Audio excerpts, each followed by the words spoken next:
എനിക്ക് ആക്ച്വലി ഒരു റിജക്ഷൻ ഉണ്ടായിരുന്നു ഓസ്ട്രേലിയയിലെ. അപ്പോൾ അങ്ങനെ നിൽക്കുന്ന സ്റ്റേജിലാണ് സ്പാൻ ഇൻ്റർനാഷണൽ കണക്ഷൻ വരുന്നത്. ബാങ്കിൻ്റെ കാര്യങ്ങളാണെങ്കിലും ലോണിൻ്റെ കാര്യങ്ങളാണെങ്കിലും എല്ലാം വളരെ സ്മൂത്തായിട്ട് തന്നെ നടന്നു. ഒരുപാട് ഹാപ്പിയാണ്, കാരണം ഒരു റിജക്ഷൻ കഴിഞ്ഞിട്ട് ഇപ്പോൾ അയർലൻഡിലേക്ക് പോകാൻ പറ്റുന്നത് ഒരുപാട് ഹാപ്പിയാണ്. എൻ്റെ പേര് അലൻ, വീട് കൊടകരയാണ്. ഞാൻ സ്പാനിലേക്ക് എത്തിപ്പെട്ടത് ആക്ച്വലി സ്മിത മാം വഴിയാണ്. അതായത് ഞങ്ങളുടെ നെയ്ബറാണ്. അപ്പോൾ എനിക്ക് ആക്ച്വലി ഒരു റിജക്ഷൻ ഉണ്ടായിരുന്നു ഓസ്ട്രേലിയയിലെ. അപ്പോൾ അങ്ങനെ നിൽക്കുന്ന സ്റ്റേജിലാണ് സ്പാൻ ഇൻ്റർനാഷണൽ കണക്ഷൻ വരുന്നത്. അപ്പോൾ അയർലൻഡിലേക്ക് ഓപ്റ്റ് ചെയ്യുമെന്ന് വിചാരിച്ചു. അങ്ങനെ ഒരു 2-3 യൂണിവേഴ്സിറ്റി ഷോർട്ട് ലിസ്റ്റ് ചെയ്തിട്ട് ഇവരടുത്തേക്ക് ഞാൻ വന്നത്. അപ്പോൾ അതിൻ്റെ പ്രൊസീജിയേഴ്സൊക്കെ ചെയ്തതെന്ന് റിനി എന്ന് പറഞ്ഞ മാമാണ് ഇവിടുത്തെ.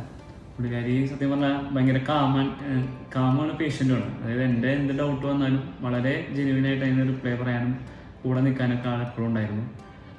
അതുകൊണ്ട് തന്നെ എല്ലാ പ്രോസസ്സും ഭയങ്കര സ്മൂത്തായിട്ടാണ് നടന്നത്. അപ്പോൾ ബാങ്കിൻ്റെ കാര്യങ്ങളാണെങ്കിലും ലോണിൻ്റെ കാര്യങ്ങളാണെങ്കിലും എല്ലാം വളരെ സ്മൂത്തായിട്ട് തന്നെ നടന്നു. അപ്പോൾ എനിക്ക് 2 ദിവസം, അതായത് 7th-നാണ് എനിക്ക് വിസ എൻ്റെ കയ്യിൽ കിട്ടി. ഒരുപാട് ഹാപ്പിയാണ്, കാരണം ഒരു റിജക്ഷൻ കഴിഞ്ഞിട്ട് ഇപ്പോൾ അയർലൻഡിലേക്ക് പോകാൻ പറ്റുന്നത് ഒരുപാട് ഹാപ്പി.